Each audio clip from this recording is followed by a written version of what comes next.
देखिए, पत्रकारों का काम ही है सवाल पूछना, और सत्ताधारी से सवाल पूछना, या फिर कोई संगठन है, उस संगठन में कुछ गड़बड़ी हुई है तो उस संगठन के प्रमुख से। तुम्हारा इसार खान को घेर लेंगे, मस्जिद से तकरीर, सीना ठोककर सवाल पूछ रही हूँ विनोद बंसल, हिम्मत है तो जवाब दीजिए।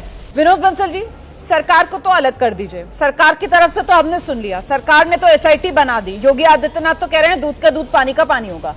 आप तो मुझे ये बताइए कि जो ट्रस्ट है, ये ट्रस्ट सर हिंदुओं को बेवकूफ बनाने के लिए क्या? मतलब ये राम मंदिर ट्रस्ट सर क्या हिंदुओं को बेवकूफ बना रहा है? ये कब से चोरी का खेल चल रहा था सर? ये जानते बूझते सब कुछ इन्होंने क्यों होने दिया? इसकी जिम्मेदारी और जवाबदेही किसकी? विनोद बंसल। भी सवाल पूछना ये पत्रकारों की जिम्मेवारी है, लेकिन ये कौन सा जिम्मेवारी है कि आप एक पार्टी के सरकार से सवाल पूछेंगे और दूसरे पार्टी के दूसरे पार्टी की सरकार से सवाल नहीं पूछेंगे। एक संगठन से आप पूछेंगे और दूसरे संगठन से नहीं पूछेंगे। राम मंदिर में चोरी हुई है, कोई इनकार नहीं कर रहा है और इसको कोई सही भी नहीं ठहरा रहा है। जिसने भी यह हरकत की है उसके ऊपर कार्रवाई होगी, कोई बचा नहीं सकता है उसको। लेकिन आज देश में वक्फ बोर्ड के पास लगभग 1.2 लाख करोड़ 1.2 लाख करोड़ रुपए का संपत्ति है। 1.2 लाख करोड़ की संपत्ति है और 9.4 लाख एकड़ जमीनें हैं। मतलब वो जमीन और कुछ चल अचल संपत्ति मिलाकर ये टोटल संपत्ति है 1.2 लाख करोड़।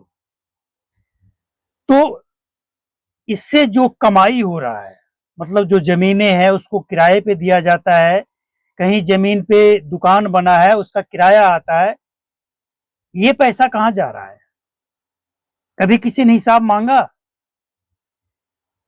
रेलवे के बाद सबसे ज्यादा जमीन अगर किसी के पास है देश में तो वक्फ बोर्ड के पास है। तो जाहिर सी बात है रेवेन्यू भी आता होगा रेलवे बोर्ड के जैसा, कुछ ऊपर नीचे हो सकता है, कहीं किराए पे लगा कहीं खाली पड़ा होगा, लेकिन कुछ तो आता होगा। इसका हिसाब क्या किसी सेकुलर पत्रकार ने मांगा है? नहीं ना। यही दिक्कत है। कांग्रेस के शासनकाल में ये वक्फ बोर्ड को जिस तरह से छूट दिया गया और उसी छूट में जिस तरह से लूट मचाया गया, किसी सेकुलर पत्रकार ने एक सवाल नहीं पूछा है। और जैसे ही सरकार ने कानून लेकर आया, सब तिलमिला उठे। और जैसे ही कांग्रेस के शासनकाल वाले राज्यों में पेपर लीक होता है, चोरी होता है, घोटाला होता है, इन सेकुलर पत्रकारों की बोलती बंद हो जाती है। तो ये दोगलापन नहीं चलेगा। सवाल पूछना है तो सबसे पूछना